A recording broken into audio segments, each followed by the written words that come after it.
Hello YouTube, and by extension Social Cam. I'm Xeawn, and pretty much if you're not in Alaska, you probably don't know who I am, but those of you that are, you finally know what I look like. Good for you. So I run Xeawn'sGamingCorner.com. I'm also Xeawn of Dragon House Studios, and basically what this is I run a gaming site. I do reviews. I do flavor articles. I talk crap about things that you like. No, I'm joking. No, I kind of have a reputation for being a little cynical with my articles, but I try not to be that guy. You all know that guy. You know, the one who pretty much just says negative things because it makes people read your stuff. I just have a really unbiased and hard-nosed look at gaming as a whole. So yeah, a lot of you guys, by the way, these are normally going to be 5-minute videos, but since, you know, everybody outside of Alaska and that one guy in Peru who's super awesome doesn't know who I am, I gotta set this up, so just, you guys gotta deal with it. But, I just lost my train of thought. But basically, yeah, a lot of you guys have been asking me to do YouTube for a while. I've been getting requests for YouTube probably for like a year now, and I haven't because I'm exceedingly lazy. But you know what? Here we are. We're doing the social cam thing. My marketing person made me, who's also my sister, and she punches really hard. So, all right. So hey, what I'm going to try to do, and this is a really ambitious promise that I'm not entirely certain I'm going to keep. But what I'm going to try to do is a new video for you every day, and basically every day is going to be a different theme. So ordinarily this is going to be a Friday theme, but you know, I figured for the first video, I may as well go big or go home, right? So, this segment is called Confessions of a 24-Year-Old Gamer. And when I say 24-year-old gamer, you should probably just assume that I've been gaming for 24 years, also, by extension. I mean, I started out as a baby, my dad holding me up to arcade machines. I remember playing Pong with my granddad. I was a World Heroes 2 and Street Fighter and King of Fighters junkie at the arcades. Speaking of arcades, if you needed any indicator of how much of a geek I am, that is a working Neo Geo arcade machine in the corner of my flat, so there you go. So yeah, those of you that have been gaming for a while know that in the gaming community, there's just certain taboos, there's just certain rules that you don't break, you know, within your different genres. You know, there's just unspoken rules of what you are and are not allowed to say or do or like. And I have a callous disregard for authority. So we're going to start out by breaking probably the biggest action-adventure gaming rule. And I'm going to start out with I hate The Legend of Zelda with a passion. And you know, maybe it's not fair for me to say that I hate Zelda, because there are actually a lot of Zelda games that I enjoy. And I've been trying to think for a while, and actually, ironically, it was Resident Evil 6 and Far Cry 3 that made me think about this, talking to a guy at GameStop. Where I'm going to get off topic for a little bit here. I tend to be a little flighty, so get used to that. But we were talking about, he asked me, you know, what do you think about Resident Evil 6? You know, you're going to review the game? I was like, no, I'm not going to review the game. I did not play anywhere near enough of it to review it. He was like, you didn't like it? What was wrong with it? I said, you know, I just really can't get into games that I watch more than I play. And then I thought that was weird because I'm huge into RPGs. And that has almost nothing to do with Zelda, but it is on topic a teensy bit.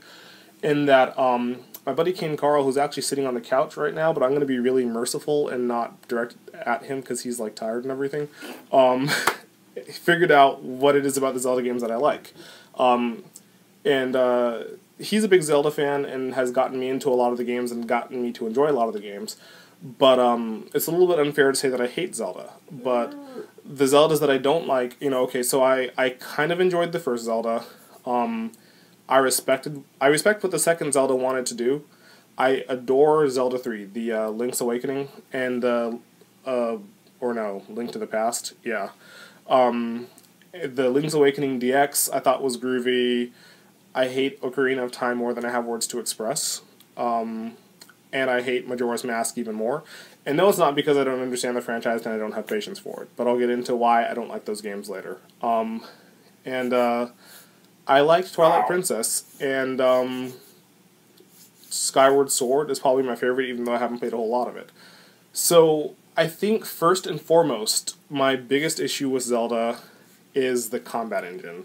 I don't know if it's my martial arts background or if it's that I tend to favor games like, I'm fighting games are my bread and butter, and after that RPGs, and then action adventure.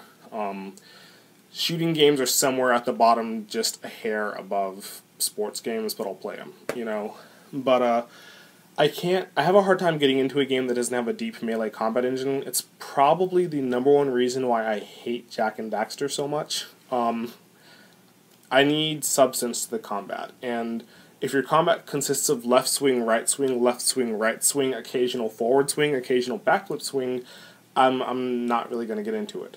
By the same token, I still have an NES, so clearly shallow combat doesn't really bother me. Another issue that I have with the older... And I can't really even say it's the older Zelda games. It's kind of like this playstyle, they had amnesia in the storytelling around the time Ocarina of Time came into being. Is the massive lack of direction in regard to what you should be doing and how you should accomplish it. Contrary to what Zelda tends to really want to be, it's not an open-world game. But every Zelda game that came out after, Link's Awakening and the one on Super Nintendo, thank you, Link to the Past, have this thing where there's an obscure specific thing that you should be doing. And I kind of have this rule that if I have to go to a strategy guide more than 3 times in an hour, I'm probably not going to play your game.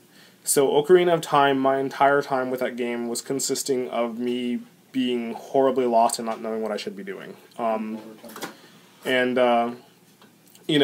Majora's Mask was just as bad about it.